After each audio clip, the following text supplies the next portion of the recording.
Mince. Bonjour Sophie de Ravenel. Vous êtes député du Nord, coordinateur de la France Insoumise et vous êtes bras droit ou bras gauche de Jean-Luc Mélenchon, c'est selon. Nous sommes heureux de vous accueillir aujourd'hui. Il y a beaucoup de sujets et nos internautes seront sans doute très présents.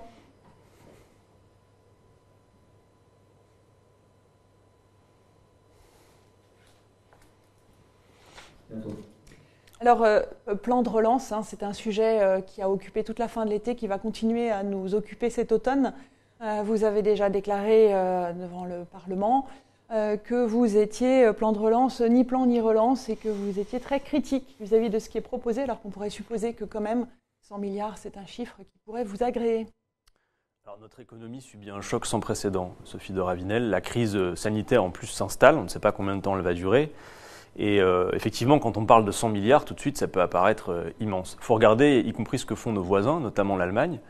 La France vient de perdre 10 points de sa richesse nationale, 10 points de PIB, du produit intérieur brut. Elle en injecte 2 pour son plan de relance, en gros. L'Allemagne, elle, n'a perdu que 6 points et elle fait le choix d'en injecter 20 dans sa relance. Donc il y a un risque aussi de décrochage entre ces deux économies qui aurait une influence sur la zone euro. Première chose. Ensuite, les 100 milliards, en réalité, il n'y en a pas 100. D'abord parce que plusieurs milliards, c'est un effet d'affichage. Voilà. 100 milliards, beaucoup ont déjà été dépensés dans les précédents projets de loi de finances rectificatifs. Vous avez une idée du montant ? À peu près une petite dizaine de milliards, notamment sur la question du chômage partiel, qui est prise en compte dans ces 100 milliards. Mais surtout, moi, c'est autour des 40 milliards venus de l'Union européenne que je voudrais intervenir, parce qu'on a Emmanuel Macron qui nous a dit c'est un formidable succès, etc. Bon, d'abord, compte tenu du montant auquel la France devra contribuer, la France est contributrice au budget européen à hauteur d'un peu plus de 17%, elle va en réalité recevoir de la part de l'Union européenne moins que ce qu'elle va devoir payer. On va devoir payer à peu près 26 milliards de plus compte tenu de notre contribution que les 40 milliards de ce plan, parce que vous savez, les États membres vont devoir rembourser en proportion de leur contribution. Ça, c'est une première chose. Et puis surtout, ces 40 milliards venus de l'Union européenne, et ça a été réaffirmé par le ministre Bruno Le Maire la semaine dernière en commission à l'Assemblée, j'y étais, sont conditionnés à un certain nombre de réformes structurelles que souhaite la Commission européenne, dont une réforme que les Français refusent et qui est remise sur le tapis par le gouvernement cette rentrée, qui est celle des retraites. Ça, c'est pour les 100 milliards. Est-ce que sur ce point, je peux me permettre de vous arrêter et vous poser la question de savoir si vous êtes absolument certain que ce sont des conditions sine qua non, parce que, est-ce qu'il n'y a pas aussi le fait que effectivement les États auront un droit de regard, la Commission, mais finalement ce sont des recommandations. Vous avez dit, et d'ailleurs au sein du RN aussi, que c'était conditionné à des obligations, etc. Il semblerait que ce ne soit pas exactement le cas. Alors, il n'y a plus le droit de veto qui était souhaité par certains États membres, c'est vrai. Pour autant, il y a la possibilité pour un État membre, sur la base du contenu du plan de relance d'un autre État, de solliciter une réunion de l'ensemble du Conseil pour pouvoir s'y opposer. Que le dossier soit étudié. C'est une usine à gaz, on va éviter trop de détails, mais ça permet effectivement à des structures supranationales… Ça pourrait empêcher ? Mais bien évidemment, c'est l'objectif. Et la Commission européenne, c'est pas à vous que je vais apprendre ça, vous le savez, elle infuse largement sur la politique nationale, et notamment la réforme des retraites, des privatisations, des ouvertures à la concurrence qu'on a connues, sont des réformes qui sont clairement souhaitées par la Commission européenne et qui, en quelque sorte, mettent en cause la souveraineté des peuples dans les États membres. C'est censé dire ça, mais bon, une fois qu'on a parlé des 100 milliards, je voudrais qu'on parle de la philosophie du plan de relance. C'est le conditionnement qui vous gêne, le fait que ce ne soit pas conditionné. D'abord, du point de vue, moi je ne suis pas économiste, je suis responsable politique, mais du point de vue des économistes, pour qu'on parle de plan de relance, il faut qu'on soutienne la demande, la consommation populaire, et il faut qu'on procède à des investissements directs. Il n'y a rien, ou si peu dans ce plan, qui le permettent. En réalité, on est face à un plan dans lequel vous n'avez que 0,8% du budget qui va soutenir les plus fragiles. Bon nombre d'associations, je pense à la Fondation Abbé Pierre, s'en sont émues. Vous avez très peu d'investissements directs. Et pour l'essentiel, disons les choses, vous avez la commande qui a été passée par le MEDEF. J'observe d'ailleurs que les membres du gouvernement ont été beaucoup plus présents en temps à l'université d'été du MEDEF qu'à la commission dans laquelle nous avons procédé à des auditions premières sur ce plan de relance. Geoffroy Roux de Bézieux a été très clair et il a raison de l'être. Il dit en gros, ce plan de relance, c'est ce que nous avions réclamé. Résumons-le, c'est un catapultage massif d'aides publiques, y compris en baisse d'impôts de production, spécialement sur les grandes entreprises. Alors, ça pourrait marcher, sauf qu'on a maintenant un peu de recul sur ce qui a été fait ces 3 dernières années. La suppression de l'ISF, la création de la flat tax. Je pourrais même aller sur le quinquennat précédent, souvenez-vous-en, le fameux CICE, où on nous promettait pour 20 milliards de dépenses publiques par an, 1 million d'emplois, tant et si bien que certains dirigeants, y compris le dirigeant de l'époque du MEDEF, portaient ce fameux petit pins, dont vous vous souvenez, 1 million d'emplois. Nous n'en avons jamais vu la couleur. Et à l'heure où on se parle, les destructions d'emplois sont considérables dans le pays. Vous avez vu les chiffres hier. Nous sommes absolument d'accord. C'est absolument énorme, mais le pire, c'est que des entreprises détruisent des emplois alors qu'elles ont touché à plein régime des aides publiques sans contrepartie. Donc vous aviez raison, et c'est la bonne intuition, Sophie de Ravenel, de dire que l'enjeu essentiel, c'est la question des contreparties. Or ici, il n'y a aucune contrepartie, ni écologique, ni sociale, sur les aides qui sont versées. C'est absolument inefficace, et je demande qu'on me prouve le contraire. Vous avez, c'est tout à fait intéressant, une unité de voix importante à gauche, parce que forcément on parlera des enjeux politiques à gauche, entre les insoumis, les écologistes et les socialistes, vous dites tous la même chose. Sur la question des contreparties, c'est absolument évident. C'est unanime. C'est absolument évident. Finalement, cette unité de la gauche. Et nous sommes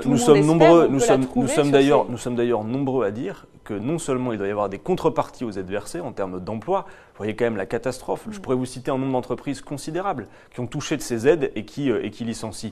Il y a aussi ce fameux décret de la fin du mois de mai, je ne sais pas si vous avez vu ça, qui permet à une entreprise de se mettre en liquidation et à ses actionnaires de se proposer pour être repreneurs. C'est-à-dire en quelque sorte, on autorise ce qu'on faisait avant sous forme de dégraissage financier.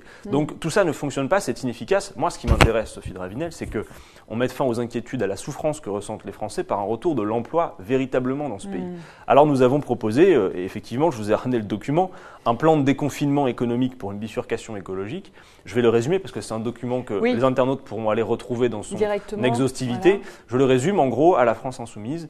Sur la question économique, nous poursuivons 2 objectifs. Le plein emploi auquel nous ne renonçons pas et la bifurcation écologique parce que ce thème n'est pas secondaire. Le changement climatique est désormais irréversible. Il met en cause la pérennité de la vie humaine sur Terre, donc il faut le prendre en charge. Et pour atteindre ces 2 objectifs, nous avons une méthode, la planification. D'un mot, le puissant syndicat... Vous partagez ça avec François Bayrou d'ailleurs. J'y viens, j'étais sûr que la question viendrait. Mais d'un mot, le puissant syndicat de la métallurgie allemande, et j'écoute beaucoup ce qui se passe aussi de ce côté-là, s'est prononcé en disant oui, compte tenu du manque de création d'activités pérennes, nous avons besoin de remettre sur la table le débat autour du temps de travail.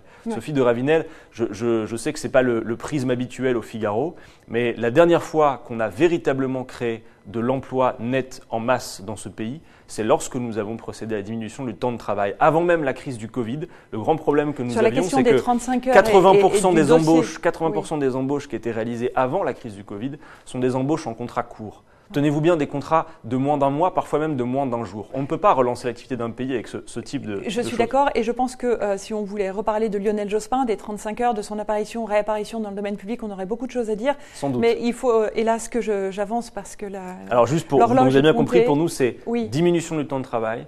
Donc le résumé, travailler moins pour travailler mieux et travailler tous. C'est ça l'objectif. Oui.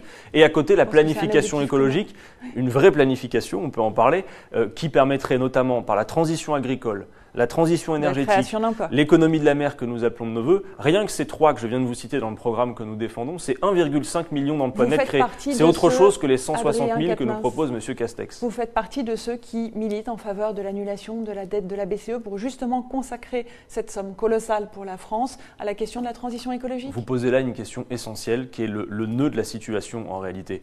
M. Bruno Le Maire nous a encore dit qu'il va falloir relancer notre activité parce qu'il va falloir rembourser la dette. Je crois qu'on peut se poser un moment et que beaucoup d'économistes et pas spécialement des insoumis le disent à cette heure. Même des libéraux. Évidemment, les dettes des États sont impayables. Elles ne seront pas payées. Et elles l'étaient déjà avant la crise, et compte tenu du choc que subissent nos économies, ça n'est pas possible. Ça n'est pas possible à moins que le seul horizon que l'on fixe pour les générations à venir, ça soit en quelque sorte de faire revenir la croissance pour rembourser la dette. Or, nous avons des défis considérables à relever qui s'imposent à nous en tant qu'humanité, notamment la question du changement climatique, qui vont nécessiter des investissements colossaux. Là, on parle de 30 milliards dans le plan pour la transition énergétique. Toutes les associations les plus sérieuses, les instituts les plus sérieuses nous disent que rien que pour la neutralité carbone en France, il faudrait injecter 50 milliards d'euros par an, Sophie de Ravenel. Donc, si la perspective, c'est remboursons la dette, eh bien, on peut préparer déjà les bateaux sur lesquels il va falloir monter quand le niveau de la mer va monter. Parce que, vous voyez, à propos de niveau de la mer qui monte, Adrien Quatennens, le temps était compté. Une question sur laquelle je voulais vous interroger, puisque tout le monde a les yeux un peu juste fixes. sur la dette, juste, excusez-moi, d'un mot, sur la dette, prie. du coup, ce qu'il s'agit de faire, puisque nous disons qu'elles sont impayables, je ne veux pas rester dans l'incantation. Il y a une méthode technique qui permettrait de régler la solution, c'est que la Banque Centrale Européenne rachète directement les dettes des États et les classe en dette perpétuelle. On met ça de côté et on laisse l'économie et le changement climatique être pris en charge. Le débat va se poursuivre sur le débat qui occupe aujourd'hui beaucoup les esprits, en particulier de ceux des ministres qui sont réunis aujourd'hui sur la question de la sécurité. On a senti chez Jean-Luc Mélenchon, qui a toujours été assez républicain dans ses dernières présidentielles, une sorte d'affaiblissement ou disons de rapport à l'autorité ou à la police ou à la façon dont l'ordre est exercé dans le pays, une sorte d'évolution.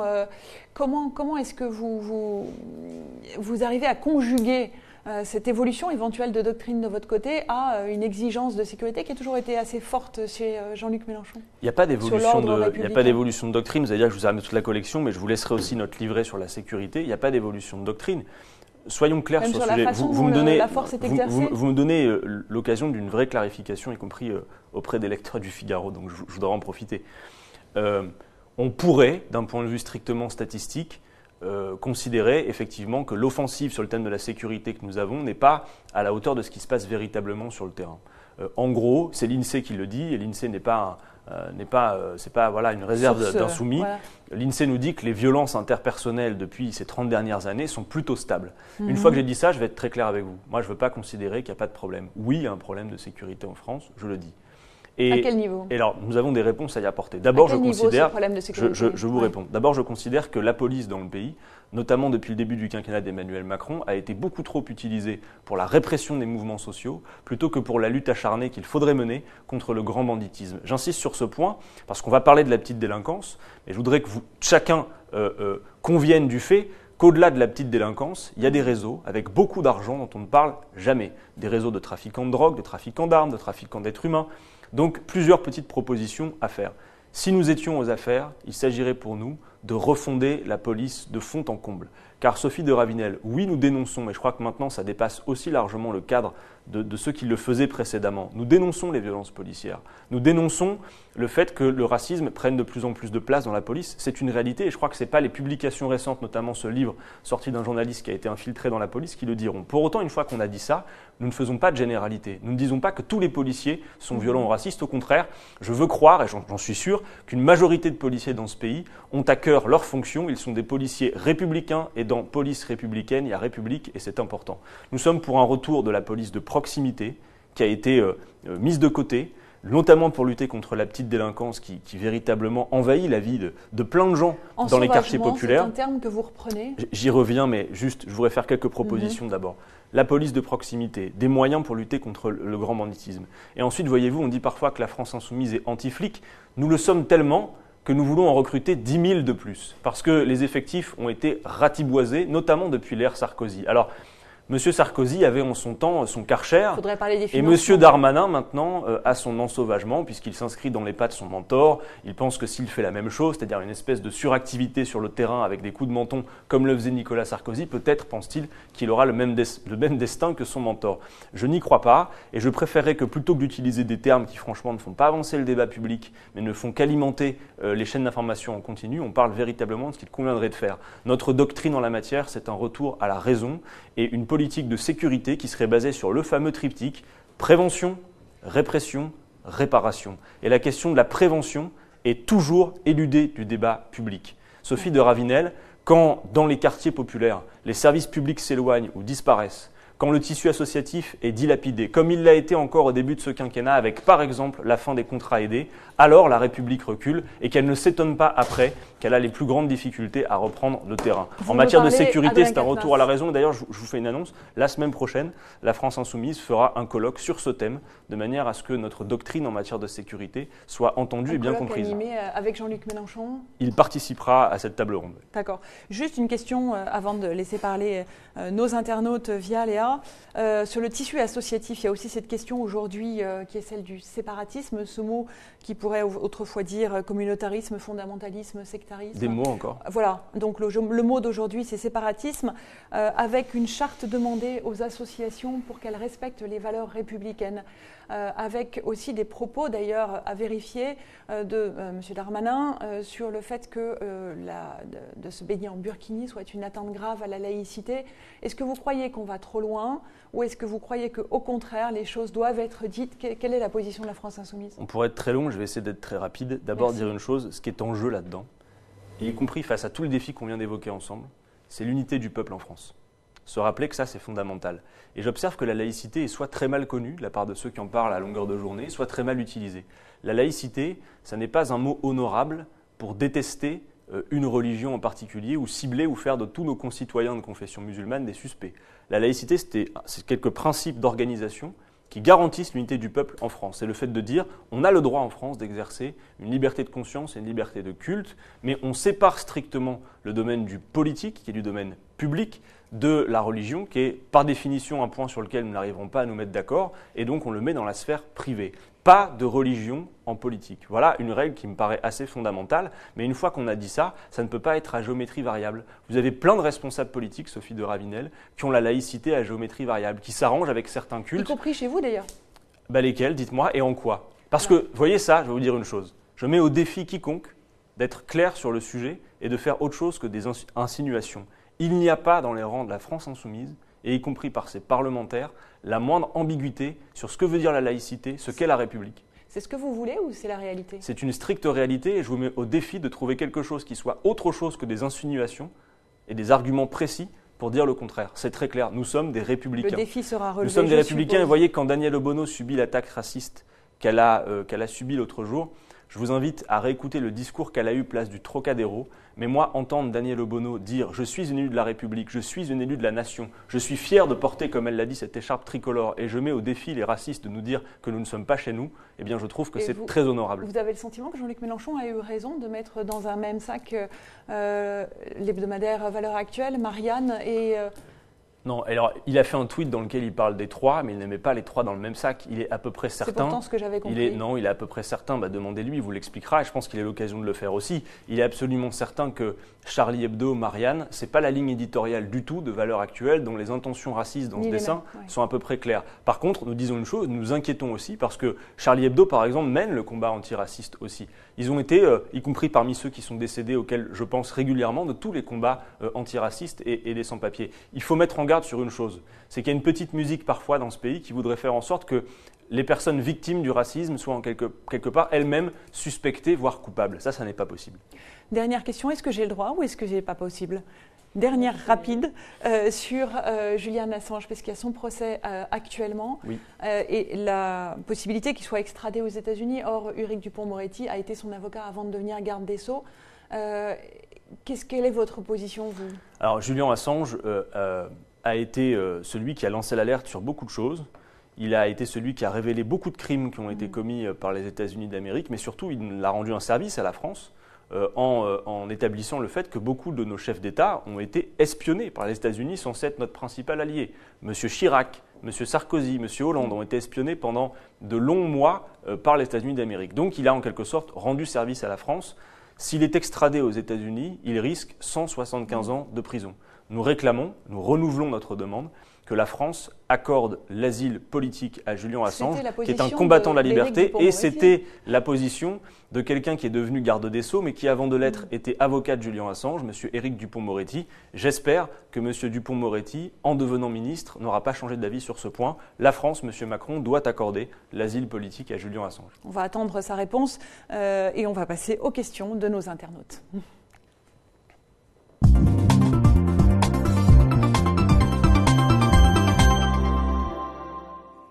Merci. Bonjour Sophie.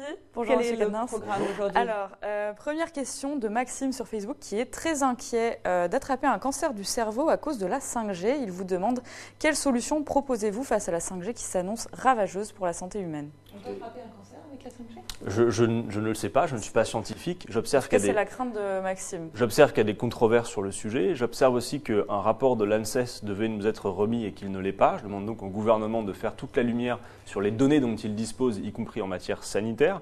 Il y a deux choses. Nous demandons un moratoire sur la 5G, à la fois pour les questions sanitaires sur lesquelles il faut lever un certain nombre d'interrogations, et la personne qui nous interpelle en pose, et je les pose avec lui.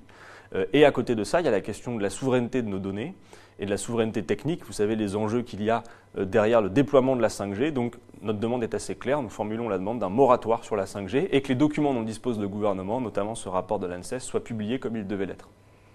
Une autre question sur Facebook de Zez qui vous demande, je le cite, « En toute franchise, la gauche a-t-elle une chance de remporter une élection nationale si elle persiste à être divisée ?» Est-ce que la gauche est divisée ? Est-ce que Jean-Luc Mélenchon, là, qui va partir dans les jours qui viennent, peut réunir la gauche ? Je complète. Écoutez, moi, quand je regarde un peu ce qui s'est fait par le passé, j'observe que la gauche, en tout cas quand elle a gagné dans ce pays, ne l'a jamais été à la faveur d'un candidat commun. Même François Mitterrand, quand il était candidat en 1980 et qu'il a gagné, il avait en face de lui Georges Marchais qui avait fait plus de 16%, une candidate du PSU, bref. Une fois qu'on a dit ça, c'est sûr qu'il y a peut-être des divisions inutiles qu'on peut éviter. Alors dans cette rentrée, on essaye de mettre en avant ce qui peut faire converger en effet. Jean-Luc Mélenchon l'a dit, il a dit lui-même qu'il se sentait pourquoi pas, s'il décide d'y aller, une vocation de candidat commun. C'était un secret de Polichinelle aujourd'hui. Il a annoncé son calendrier. Moi, je laisse prendre sa décision, vous connaissez ma position. En tout cas, il ne faut pas non plus mettre de côté nos points de divergence, parce que sinon, y compris dans un contexte d'abstention considérable, on aboutirait à quelque chose d'imbitable, un espèce de compromis mou. Il y a des questions essentielles qui font débat à gauche. La question européenne en est une. Je pose juste celle-là. Par exemple, vous voyez, les écologistes du parti Europe Écologie Les Verts reprennent à leur compte les propositions de la Convention citoyenne pour le climat. Ça me va très bien, 90% d'entre elles sont dans le programme de la France Insoumise. Par contre, ce qu'on ne dit pas, c'est que la plupart d'entre elles sont incompatibles avec les traités européens. Donc nous avons ce débat. Nous ne voulons pas simplement faire une liste de vœux pieux, nous voulons avoir un programme qui soit, entre guillemets, du prêt à gouverner, j'allais dire, comme du prêt à porter. Donc il faut pouvoir faire en sorte que ça soit opérationnel, notamment sur la question européenne qui fait débat à gauche. Il faut se mettre un petit peu d'accord. Il faut discuter en tout cas, et c'est ce que nous faisons. Des états généraux de la gauche, quelque chose comme ça ? Écoutez, sans parler d'états généraux, il y a en tout cas en cette rentrée des universités d'été, j'étais moi-même... Elles n'ont pas donné grand-chose. Écoutez, alors bon, en tout cas, ce qu'il y a de sûr, c'est que plus que d'habitude, Sophie de Ravenel, je vous assure, pour y avoir été moi-même, plus que d'habitude, les différents interlocuteurs signalent leur volonté de converger et de dire clairement ce qui fait accord, ce qui fait désaccord. Et puis vous avez vu aussi que l'interpellation de Lionel Jospin à Jean-Luc Mélenchon, d'ailleurs à laquelle il a répondu, Jean-Luc Mélenchon, dans une interview à l'Obs qui est absolument passionnante et que j'invite tout le monde à aller lire, nous permet aussi de faire avancer ces débats. Une question de Maxime sur lefigaro.fr qui vous demande quelles alternatives vous pourriez proposer face au plan de relance inégalement réparti. Alors, je pense que j'invite, du coup, c'est Maxime, c'est ça, Maxime, à aller lire sur Internet le plan de déconfinement économique proposé par la France Insoumise. Je l'ai résumé.